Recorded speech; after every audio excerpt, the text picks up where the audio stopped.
Maaari bang baguhin ng isang simpleng pagmamalasakit ang buhay ng isang tao? Para sa mabungang buhay, tayo na po't magkapet pandasal.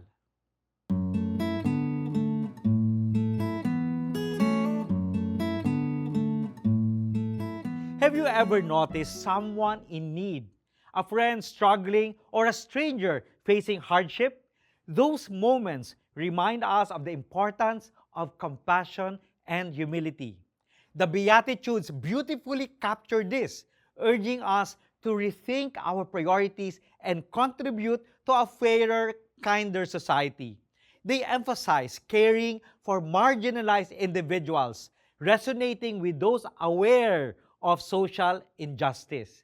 Dahil dito, kailangan nating pagnilayan ang ating responsibilidad na pag-aanin ang pasanin ng ating kapwa.